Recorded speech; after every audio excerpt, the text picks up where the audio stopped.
Hello दोस्तों, मैं Sarla Yadav SY Hindi platform channel पर एक बार फिर से आप सभी का हार्दिक अभिनंदन करती हूं। और आज की इस वीडियो में हम पढ़ेंगे जैनेंद्र। और जैनेंद्र ने उपन्यास लिखे, कहानी लिखी, निबंध भी लिखे हैं और इनमें इनका काफ़ी योगदान रहा है। तो आज की इस वीडियो में हम जैनेंद्र का पूरा साहित्यिक परिचय पढ़ेंगे, क्योंकि देखना प्रश्न आपसे किस प्रकार पूछा जाएगा। और आपको पता है कि हम अपने SY हिंदी प्लेटफॉर्म चैनल पर DSSB यानी कि DSSB TGT PGT हिंदी की तैयारी कर रही हैं। और उसी के साथ साथ अक्टूबर नवंबर दिसंबर में हरियाणा एस्टेट यानी कि एस्टेट का पेपर आने वाला है TGT PGT के लिए। तो उन सभी के लिए आज की वीडियो बहुत ही महत्वपूर्ण रहने वाली है। और अभी आपका UGC नेट का एग्ज़ाम भी आपका दोबारा होने वाला है, तो ये वीडियो सभी के लिए महत्वपूर्ण रहने वाली है। तो मैंने सोचा कि आज के इस टॉपिक पर मैं जैनेंद्र पर मैं आपको इनके जितने भी उपन्यास है कब प्रकाशित हुए, इनके निबंध, ठीक है, और इनसे संबंधित इनकी भाषा शैली, जैसे कि आपके यहाँ पर पूछ रखा है कि यहाँ से जैनेंद्र से किस प्रकार के प्रश्न पूछे जाएंगे। सह प्रश्न व्याख्या एवं आशय स्पष्टीकरण पर आधारित विषय परक प्रश्न, भाषा शैली पर आधारित प्रश्न। विषय परक पर आप ध्यान देना कि इन्होंने जो रचनाएं लिखी हैं, जैनेंद्र ने जो उपन्यास लिखे, जो कहानी लिखी, जो निबंध लिखे, उनकी विषय वस्तु कहाँ से ली गई, कहाँ से किससे संबंधित है। तो यहाँ से प्रश्न इनसे जरूर बनता है, क्योंकि जैनेंद्र जो है मनोविश्लेषणवादी कवि हैं। और हिंदी साहित्य में 3 कवियों का नाम मुख्य रूप से मनोविश्लेषण कवियों में, लेखकों में लिया जाता है, जैसे कि जैनेंद्र है, इलाचंद्र जोशी है और अज्ञे है। तो आज जैनेंद्र के बारे में हम सब कुछ पढ़ेंगे। और जैनेंद्र का इस प्रश्न नंबर 4, टॉपिक नंबर 4 में नाम दिया गया है। और इसके साथ साथ अगर आपके सिलेबस में आप देखेंगे, कहानी, नाटक, उपन्यास, ये सभी आपको करने हैं, तो उनमें भी इनका महत्वपूर्ण योगदान है। काफ़ी इंपॉर्टेंट टॉपिक है। तो दोस्तों, आप वीडियो को ज़्यादा से ज़्यादा लाइक एंड शेयर करें। और अगर आपको वीडियो पसंद आती है और चैनल से आप तैयारी करना चाहते हैं किसी भी प्रतियोगी परीक्षा के लिए, तो आप हमारे चैनल को सब्सक्राइब कर सकते हैं। तो जैनेंद्र का जो जन्म स्थान है, इनके जीवन परिचय के बारे में जानेंगे, फिर उसके साहित्यिक परिचय के बारे में तो जानेंगे। क्योंकि मेरे को याद है कि एक बार TGT PGT का एग्ज़ाम था, उसमें पूछा था कि जैनेंद्र का जन्म कब हुआ था, तो 1905 ईस्वी में हुआ था। तो मैंने सोचा ये भी मैं डाल देती हूँ, क्योंकि ऐसा ना हो कि आपका एक भी जो प्रश्न है आपका छूट जाए। तो जैनेंद्र के पहले जीवन परिचय के बारे में एक नज़र डाल लेते हैं। इनका पूरा नाम जैनेंद्र कुमार था और इनका अन्य नाम था आनंदी लाल, यानी कि मूल नाम भी कह सकते हैं, कई बार ये भी पूछ लेते हैं। और इनका जन्म जो है 2 जनवरी 1905 ईस्वी में कोडियालगंज, अलीगढ़, उत्तर प्रदेश में हुआ। और मृत्यु जो है इनकी 24 दिसंबर 1988 में हुई, यानी कि 82 साल की उम्र में इनका देहांत हुआ। और इनकी कर्म भूमि भारत रही। पत्नी का नाम भगवती देवी। थोड़ा सा ध्यान रखेंगे। और कर्म क्षेत्र जो है, ये एक लेखक रहे हैं, खासकर एक उपन्यासकार और एक कहानीकार के रूप में हिंदी साहित्य में जाने जाते हैं। इनकी मुख्य रूप से मुख्य रचनाएं कौन सी हैं? परख और सुनीता, ये दोनों ही उपन्यास हैं। और परख पर इनको साहित्य अकादमी पुरस्कार भी मिला था। तो ये दोनों इंपॉर्टेंट है। और आगे रचनाएं हम पढ़ेंगे। विषय जो है इनके सामाजिक रहे हैं, भाषा हिंदी है। अब एक महत्वपूर्ण टॉपिक है यहाँ पर कि इनकी उपाधियां कौन कौन सी मिली। साहित्य अकादमी पुरस्कार इनको 1966 में मिला। पद्म भूषण जो अलंकार पुरस्कार था वो 1971 ईस्वी में मिला। और साहित्य अकादमी फेलोशिप जो थी वो 1974 ईस्वी में मिली। तो ये कुछ इनके बारे में थे। और अब थोड़ा सा जानते हैं जैनेंद्र कुमार जी के बारे में। तो ये तो मैंने आपको बता ही दिया कि जैनेंद्र के जो जन्म था वो 2 जनवरी 1905 में और मृत्यु 24 दिसंबर 1988 में। और हिंदी साहित्य के प्रसिद्ध मनोवैज्ञानिक कथाकार, मनोवैज्ञानिक, याद रखना है, जब HPSC PGT हिंदी के लिए मेरा इंटरव्यू हुआ था तो मुझसे मनोवैज्ञानिक और मनोविश्लेषणवादी जो ये लेखक थे इनके बारे में मुझसे, और स्पेशली जैनेंद्र के बारे में ही मुझसे पूछा गया था, इनके रचनाएं मुझसे पूछी गई थी। तो ये टॉपिक जो है काफ़ी महत्वपूर्ण है। तो ये हिंदी में किस किस के लिए प्रसिद्ध है? एक कथाकार के रूप में, एक उपन्यासकार के रूप में और एक निबंधकार के रूप में।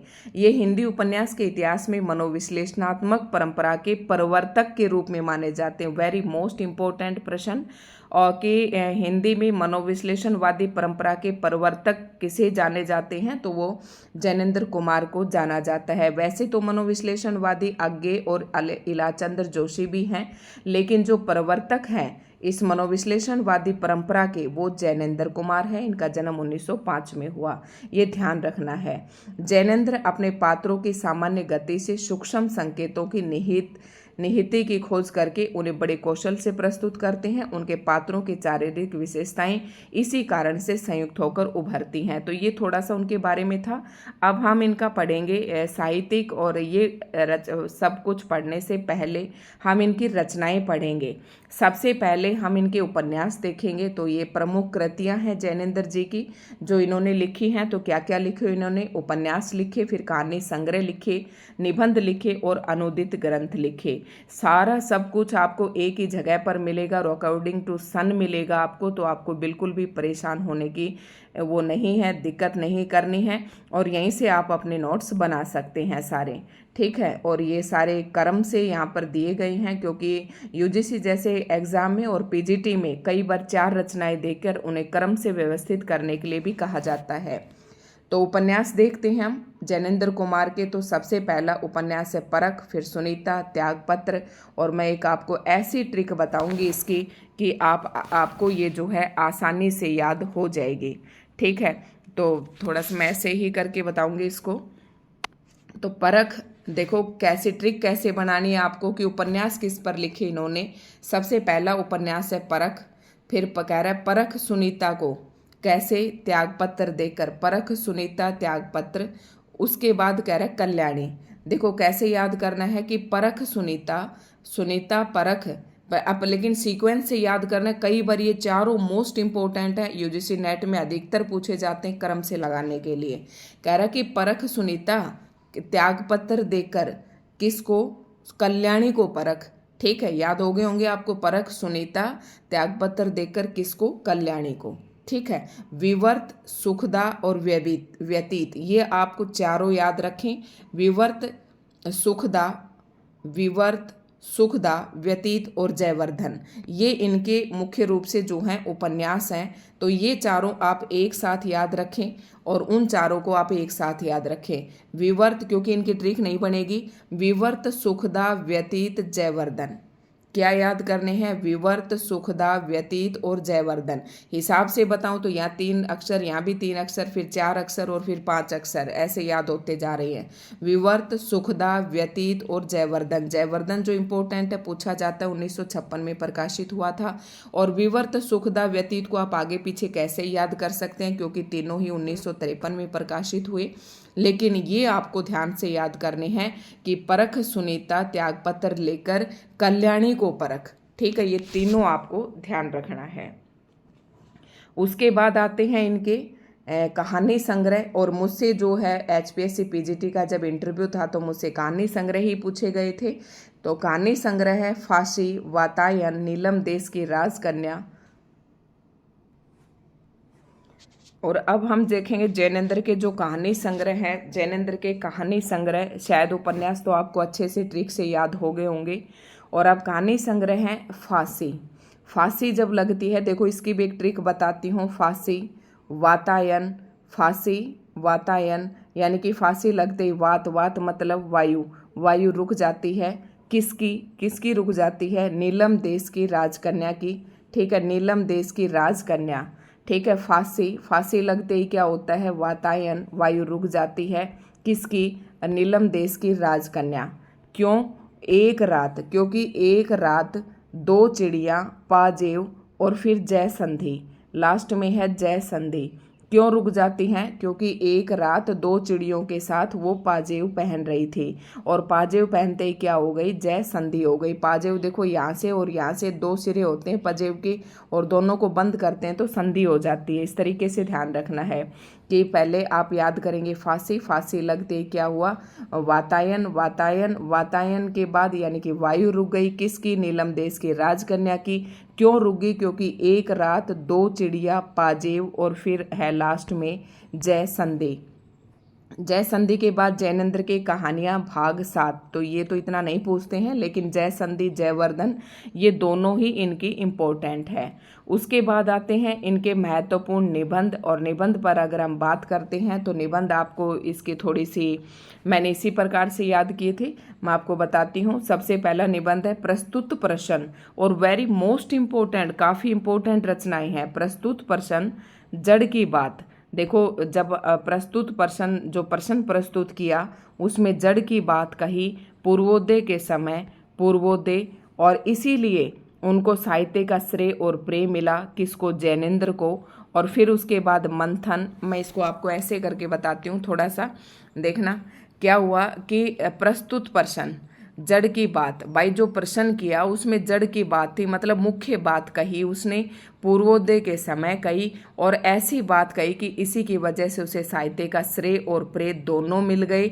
और साहित्य का श्रेय और प्रेय मिलने के बाद उसने मंथन किया, फिर सोच विचार किया कि काम, प्रेम और परिवार तीनों ही महत्वपूर्ण हैं, और ये और वे लोग जो हमारे दाएं बाएं हैं ये सभी महत्वपूर्ण हैं। इन सभी का योगदान था साहित्य का श्रेय और प्रेय मिलने में। इस तरीके से मैंने ये ट्रिक बना रखी थी कि क्या था कि प्रस्तुत प्रश्न में इसने जड़ की बात कही, पूर्वोदय के समय कही, और फिर उनको साहित्य का श्रेय और प्रेय, यानी कि हिंदी साहित्य में उनको श्रेय, प्रशंसा भी मिली और प्रेम भी मिला, किसको, जैनेन्द्र को। फिर उन्होंने मंथन किया, मंथन मतलब सोच विचार करना, मंथन सोच विचार किया कि काम, प्रेम और परिवार, ये और वे दोनों ही मनुष्य के लिए क्या होते हैं, महत्वपूर्ण होते हैं। अब कुछ और महत्वपूर्ण प्रश्न है, जैसे कि मंदालिनी, प्रेम में भगवान, कहानी संग्रह है, पाप और प्रकाश, तो ये एक नाटक है इनका। तो ये अनुदित मतलब अनुवाद किए हुई रचनाएं हैं, इन्हें आप करें तो कर लें। और जो साथ मिलकर लिखे किसी दूसरे लेखक के साथ, वो है तपोभूमि उपन्यास, ऋषभ चरण जैन के साथ मिलकर लिखा। इन्होंने जो तपोभूमि उपन्यास था वो ऋषभ चरण जैन के साथ मिलकर इन्होंने लिखा। और संपादित ग्रंथ है इनके द्वारा साहित्य चयन, तो विचार वल्लरी, ये कई बार पूछा जाता है। जो विचार वल्लरी संग्रह है ये इनके द्वारा संपादित है 1952 में, और जैनेन्द्र द्वारा ही संपादित है, तो ये आपको थोड़ा सा ध्यान रखना है। तो ये थी इनकी कुछ महत्वपूर्ण रचनाएं। और अब देख लेते हैं, जैसे कि आपके इसमें पूछा जाएगा कि साहित्य से इनकी भाषा शैली के संबंध में पूछा जाएगा, और विषय वस्तु, अब इनका साहित्य में स्थान कहाँ पर आता है, थोड़ी सी एक नज़र में हम देख लेते हैं। यहाँ से पढ़ने के बाद आपका कुछ भी नहीं बचेगा। जैनेन्द्र कुमार का हिंदी साहित्य में विशेष स्थान है। जैनेन्द्र पहले ऐसे लेखक हैं जिन्होंने हिंदी गद्य को मनोवैज्ञानिक गहराइयों से जोड़ा, ये हम पहले ही पढ़ चुके हैं।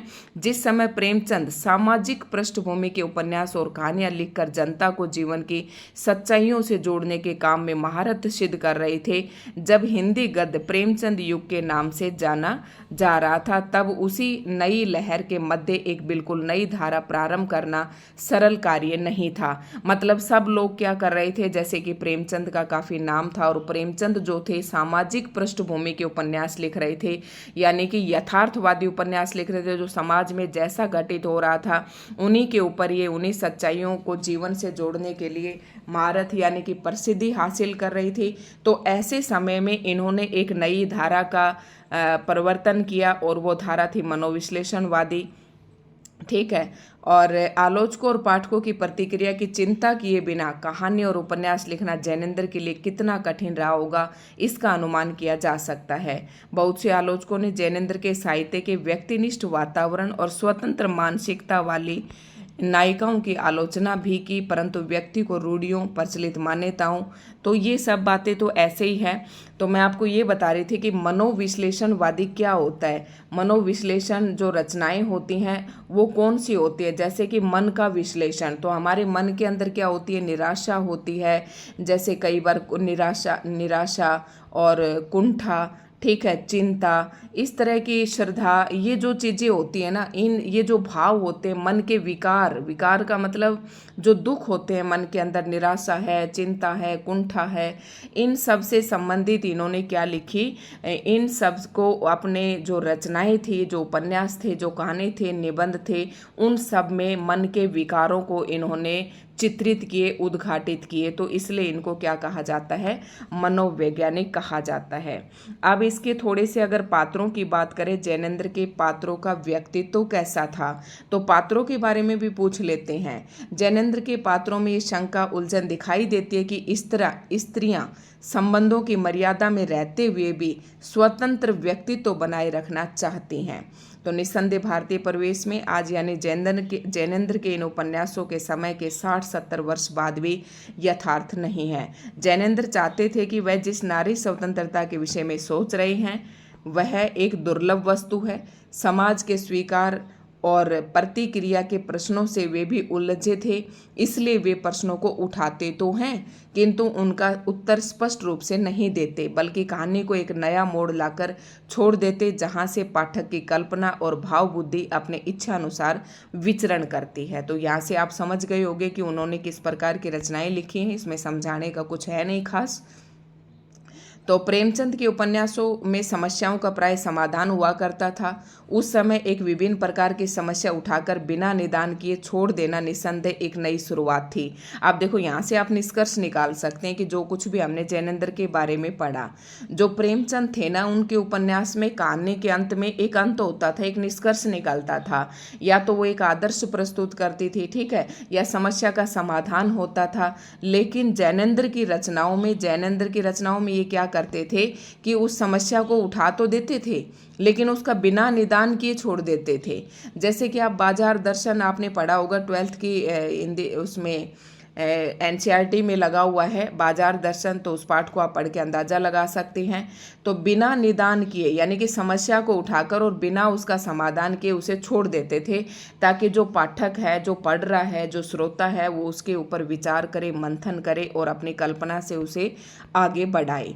तो उसी प्रकार से इनके जो उपन्यास थे, जैसे कल्याणी, सुखदा, विवर्त और व्यतीत, जयवर्धन आदि में उनके स्त्री पात्र, अब आपको ये तो ध्यान रखना है कि इनके पात्र कौन है, स्त्री पात्र है और स्त्री को ही केंद्र में ध्यान में रखकर ये उपन्यास लिखे गए हैं। ये पात्र जो हैं समाज की विचारधारा को बदलने में असमर्थ होने के कारण अंततः आत्मयातना के शिकार बनते हैं, मतलब अपने आप को ही यातना देते हैं। ये समाज की विचारधारा को बदल तो नहीं पाते हैं लेकिन अपने आप को ही दुख तकलीफ देते हैं। आत्म यातना उनके जीवन दर्शन का एक अंग बन जाती है।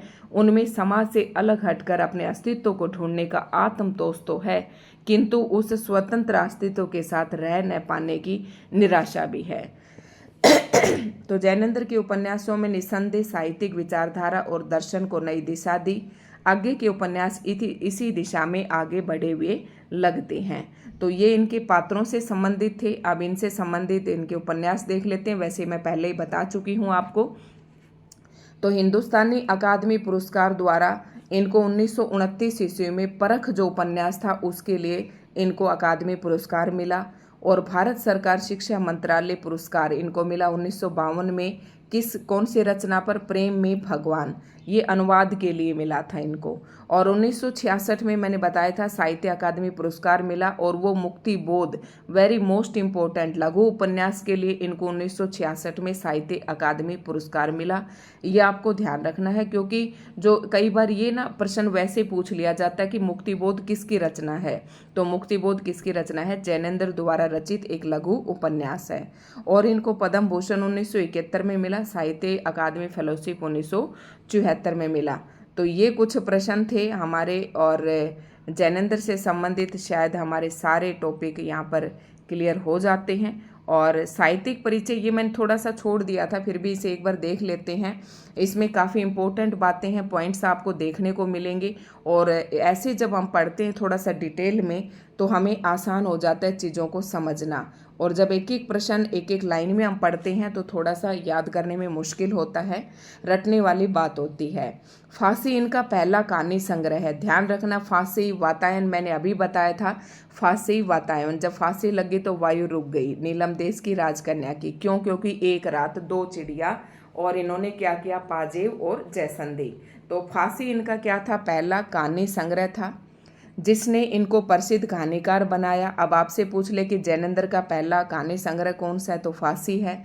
इनका उपन्यास परख सन 1929 ईस्वी में पहचान बनी, और सुनीता का प्रकाशन 1935 में हुआ, त्यागपत्र 1937 में और कल्याणी 1939 में प्रकाशित हुआ। तो ऐसे आप बार बार पढ़ेंगे तो आपको सभी के सन भी याद हो जाएंगे। 1929 ईस्वी में पहला कहानी संग्रह फांसी छपा, ये भी 1929 में प्रकाशित हुआ।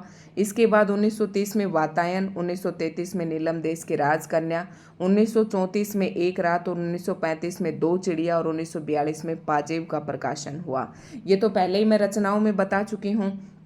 अब तो जैनेंद्र की कहानियां 7 भागों में उपलब्ध है, और इनके महत्वपूर्ण उपन्यास कौन कौन से हैं ये एक बार देख लेते हैं। विवर्त, सुखदा व्यतीत, जयवर्धन, दर्शार्क, और ये इनके निबंध है। प्रस्तुत प्रश्न, जड़ की बात, पूर्वोदय, साहित्य का श्रेय प्रेय, मंथन, सोच विचार, काम और परिवार, ये और वे।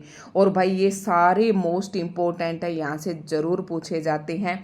तो ये सारे इनके निबंध संग्रह हैं, आपको ध्यान रखना है, ठीक है, और उल्लेखनीय है। और जो समय और हम प्रश्नोत्तर शैली में जैनेंद्र को समझने की दृष्टि से सर्वाधिक महत्वपूर्ण प्रश्न है समय और हम। ये रचना भी किसकी है, जैनेंद्र की थी। तो दोस्तों आज की वीडियो में इतना ही था, मैंने सब आपको बता दिया है। और वीडियो आपको कैसी लगी तो कमेंट करके ज़रूर बताएं। और आप चाहते हैं किसी प्रकार से एक एक लेखक का सब कुछ आपको एक ही जगह पर मिलता रहे तो आप कमेंट करके ज़रूर बताएं। वीडियो को लाइक एंड शेयर करें। चैनल पर नए हैं और चैनल को सब्सक्राइब नहीं कर रखा है तो चैनल को सब्सक्राइब ज़रूर करें।